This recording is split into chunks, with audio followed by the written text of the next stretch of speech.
यतो कृष्णस्ततो धर्मः यतो धर्मस्ततो जयः।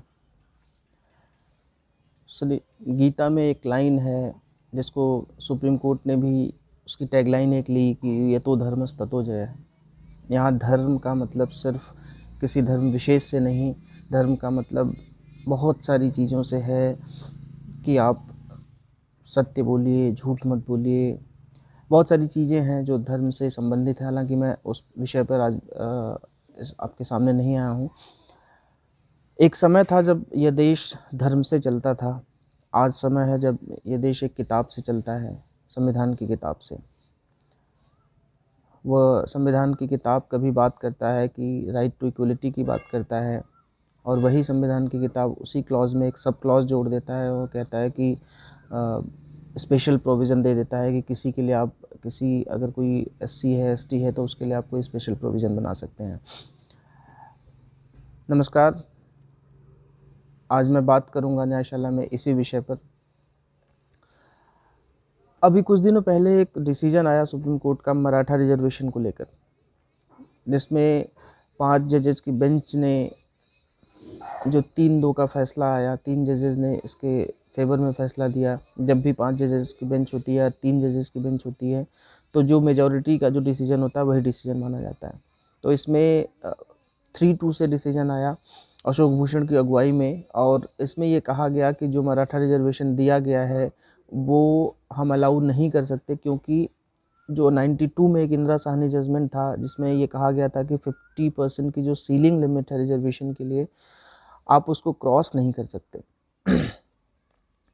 एक बात और मैं आपको बताऊं कि अशोक भूषण जो अगुवाई कर रहे थे इस पीठ की, उन्होंने ओरली यह तक कहा कि all reservation must go and only EWS should remain.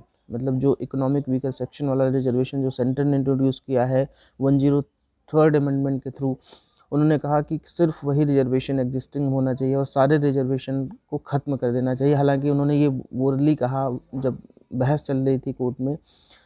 Order में ऐसा कुछ नहीं लिखा गया है। ऑर्डर में उन्होंने लिखा, एक अच्छी बात लिखी उन्होंने ऑर्डर में कि if you allow this then we will create a society not the will create that society which is not made by equality, which is made by the caste rule।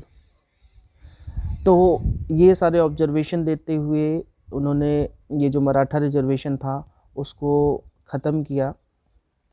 और एक और इस मराठा रिजर्वेशन के ख़त्म करने से एक और सवाल हम सबके सामने आ जाता है कि अगर 50% की सीलिंग लिमिट हो गई है, 50% की सीलिंग लिमिट को रिट्रेट सुप्रीम कोर्ट ने फिर से किया है 92 वाले जजमेंट, इंदिरा साहनी के जजमेंट को, तो क्या जो ईडब्ल्यूएस वाला जजमेंट है, ईडब्ल्यूएस का अमेंडमेंट हुआ है संविधान के थ्रू जो केंद्र ने किया था, क्या वह एग्जिस्टिंग होगा, क्योंकि वो भी 50% की लिमिट को क्रॉस कर रहा है।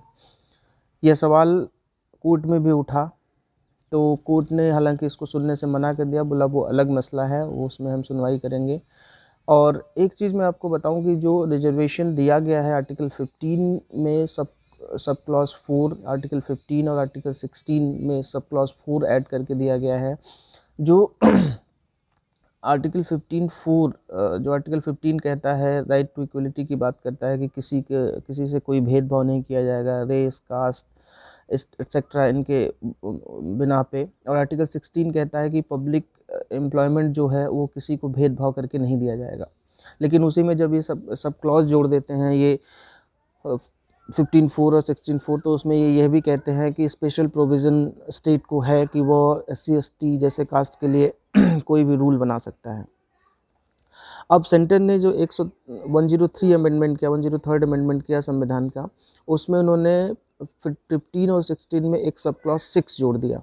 तो सेंटर की ये दलील थी जब ये पिटीशन गई, कि एक पिटीशन इसमें यह भी पड़ी है जो कॉन्स्टिट्यूशन बेंच को रेफ़र हो चुकी है कि ये जो सीलिंग लिमिट है 50% वाली, इसको आप क्रॉस कैसे कर सकते हैं। तो सेंटर ने कहा कि ये जो सीलिंग लिमिट है वो केवल 15(4) और 16(4) के लिए है। जो हमने अमेंडमेंट किया है ये 15(6) और 16(6) के लिए है, ये इसमें अप्लीकेबल नहीं होता। तो आज के सेशन में मैं कुछ बातें आपको यही बताऊंगा कि क्या इस पे कुछ प्रभाव पड़ सकता है। जो हमारा EWS कोटा वाला जो रिजर्वेशन है, हालांकि इसको लागू हुए वर्षों हो गए, लेकिन अभी तक क्या किसी को नौकरियां मिली नहीं मिली, किसी को हायर एजुकेशन मिला नहीं मिला, इस मुद्दे पर हम नहीं जाते हैं, एक शोध का विषय है, मुझे लगता नहीं है कि अभी कुछ हुआ होगा। फ़िलहाल मैं इस पे आऊँगा कि क्या अब कोर्ट क्या देखेगा। कोर्ट को क्या अभी देखना है कि जो आर्टिकल 15(4) आर्टिकल 16(4) के तहत जो रिजर्वेशन की लिमिट से 50% सेट की गई थी, वो क्या 15(6) और 16(6) में अप्लीकेबल होगी। दूसरी बात, कोर्ट यह भी देखेगा कि जो कास्ट रूल बनाया गया था वो इकोनॉमिक वीकर सेक्शन वाले में आएगा या नहीं आएगा। एक और चीज़ जो 103 अमेंडमेंट है उसके साथ एक प्लस पॉइंट ये है कि कॉन्स्टिट्यूशनल अमेंडमेंट के थ्रू ये रिजर्वेशन दिया गया है, जबकि वो लेजिस्लेशन के थ्रू दिया गया था मराठा रिजर्वेशन। तो एक स्ट्रॉन्ग पॉइंट 103 अमेंडमेंट के साथ ये भी है। एक चीज़ मैं आपको और बता दूं यहाँ पे कि जब भी कोई अमेंडमेंट होता है तो उसको चैलेंज आप तब कर सकते हैं, या सुप्रीम कोर्ट उसको अमेंडमेंट को तभी सुनेगा, उस पर कोई फैसला तभी देगा जब संविधान के बेसिक स्ट्रक्चर को वो फॉलो नहीं करता। तो इस पे यह भी देखा जाएगा कि ये बेसिक स्ट्रक्चर जो संविधान का है, संविधान बनाने वाले हमें बना के दे गए हैं, वो बेसिक स्ट्रक्चर को फॉलो करता है या नहीं करता है।